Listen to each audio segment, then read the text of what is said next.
Bonsoir à tous, ravis de vous retrouver pour cette nouvelle édition du journal sur Mirabel TV. Nous sommes le jeudi 16 avril, c'est l'heure de l'info.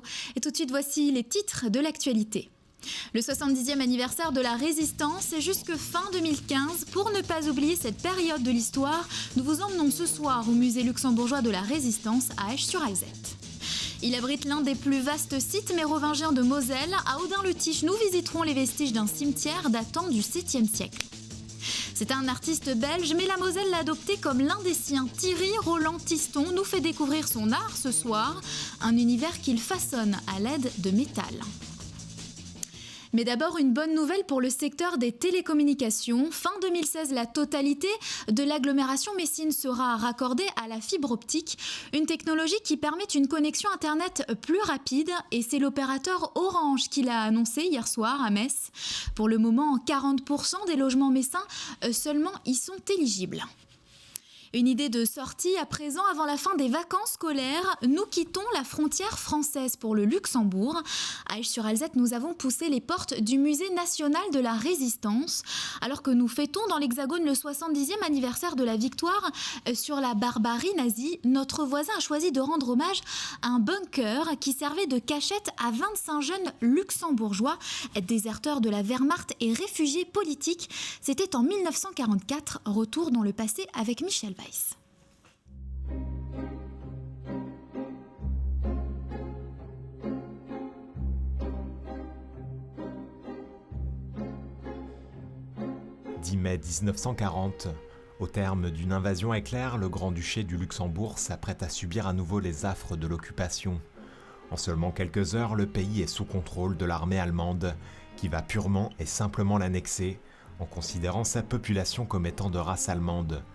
Toutes les structures de l'État vont alors être supprimées et une intense propagande au régime nazi va se mettre en place. Des tentatives qui rencontreront une hostilité croissante et qui trouveront leur point d'orgue le 30 août 1942, lorsque l'occupant instaurera, à l'instar de l'Alsace et de la Moselle, le service militaire obligatoire. C'est bien sûr à ce moment-là que la résistance luxembourgeoise, qui n'était pas une résistance armée comme en France, a eu du travail supplémentaire. En fait, sur les quelques 11 000 luxembourgeois qui auraient dû rejoindre les rangs allemands, il y en a 3 500 qui ont refusé, qui ont déserté, qui se sont cachés. Pour la plupart au Luxembourg, il y a un millier de luxembourgeois qui ont passé la frontière vers la France et vers la Belgique pour rejoindre le maquis, respectivement les armées alliées en Angleterre. Un tiers de la population refusera de se soumettre à l'appel de la Wehrmacht, se retrouvant sous la menace d'exécution, de déportation ou d'emprisonnement dans des camps de concentration. Exilée à Londres puis au Canada avec la famille grand-ducale, la grande-duchesse Charlotte va jouer un rôle prépondérant dans l'organisation de la résistance via les ondes de la BBC et dans l'application de l'armée américaine au conflit. Ils ont fait un travail de lobbying assez important, surtout la grande-duchesse, qui a fait connaître le sort du Luxembourg dans le monde. Surtout pour les Américains, c'était important. Le président américain qui avait besoin en fait d'un allié européen, d'un petit pays envahi par les nazis, et, avec la grande-duchesse qui était une femme assez charismatique quand même, qui a aidé en fait le président américain à faire entrer en guerre les Américains. Parce que ce n'était pas évident, la plupart des Américains n'étaient pas favorables à une intervention de l'armée américaine. Dès lors, la grande-duchesse deviendra un symbole de la liberté de la nation suite à la libération du Luxembourg par l'armée américaine le 10 septembre 1944. Au terme de ces combats, la ville des Ponts déplorera près de 5700 décès. De nombreux musées au Luxembourg, comme ici à Esch-sur-Alzette, rendent hommage à tous ses voisins de la France, tombés eux aussi sur le front. Traqué, caché, 4 mois bunker à Isokol, c'est donc le nom de cette exposition temporaire à découvrir au Musée national de la Résistance à Esch-sur-Alzette. Exposition à découvrir donc jusqu'au 3 mai. Les vacances scolaires, c'est aussi l'occasion pour certains de valoriser leur lieu de vie, à l'image de 5 jeunes qui ont retroussé leurs manches pour réaliser une fresque monumentale sur un pilier quartier de la Patrotte à Metz-Nord.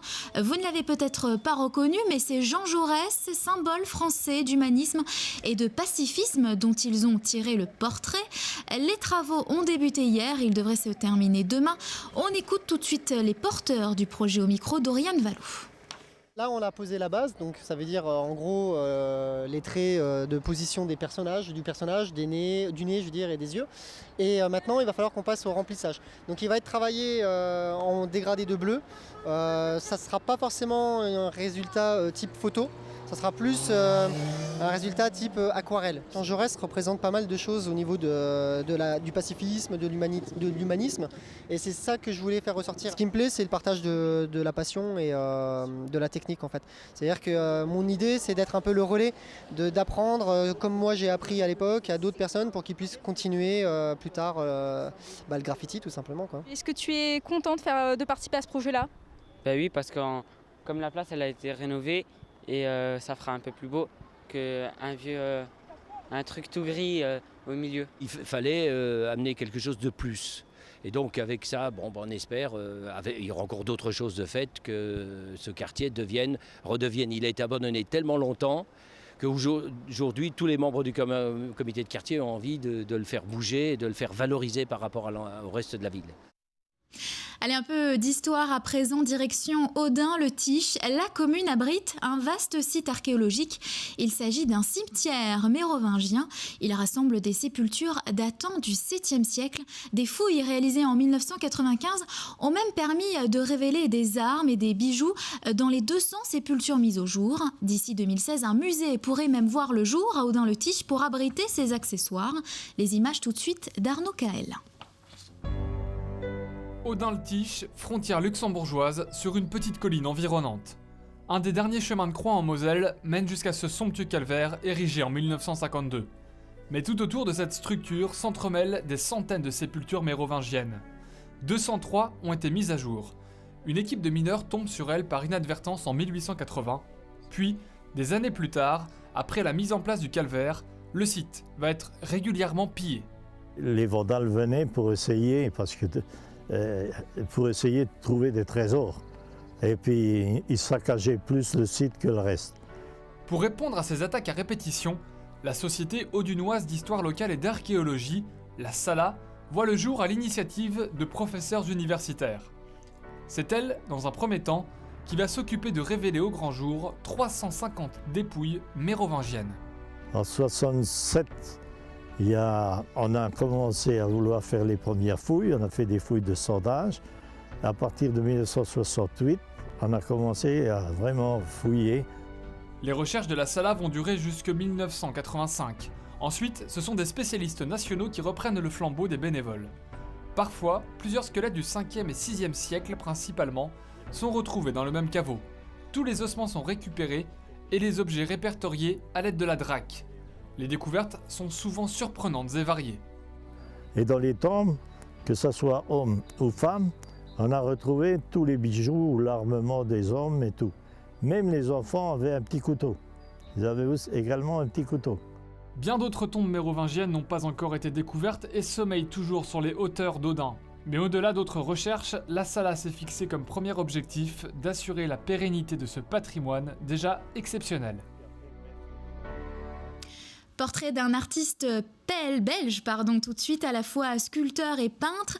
Thierry Roland-Tiston nous ouvre les portes de son atelier à Algrange, où il aime travailler le fer, un métal inspiré de ses voyages dans des régions fortement touchées par la crise sidérurgique. Découverte de ses œuvres tout de suite avec Alicia Hiblou.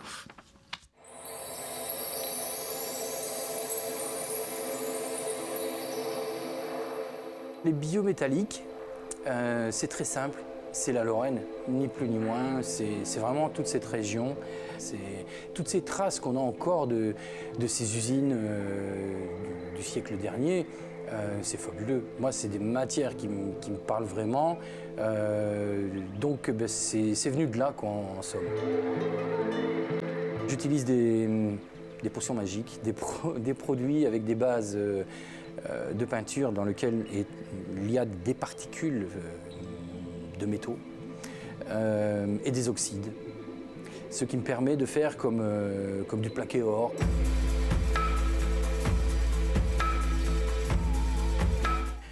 Ici, je travaille sur un poulpe. La pièce explose, elle sort du tableau.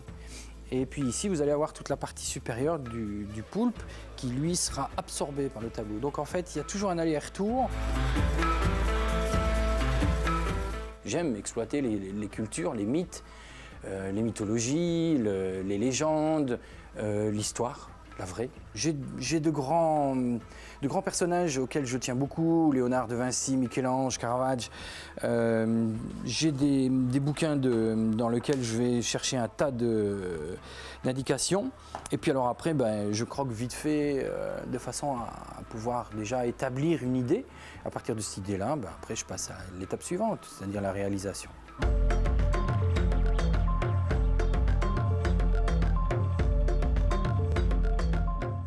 « 1178e édition de Charlie Hebdo. Rien de plus ni moins. Je suis Charlie, comme on l'est tous. Cette chaîne ouverte, cette possibilité de porte, bien évidemment, qu'on ne peut pas fermer, qu'on ne peut pas enfermer. La liberté d'expression. Que je fasse du pré-mâché ou du tout digéré, je préfère le faire à ma façon. Que ce soit un peu plus discret, un peu plus biométallique. J'ai vraiment trois mots-clés qui sont très importants. C'est le questionnement, l'apprentissage et la transmission.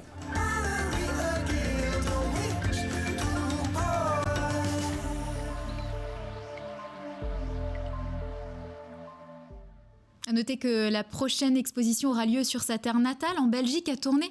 Ce sera du 6 au 21 juin.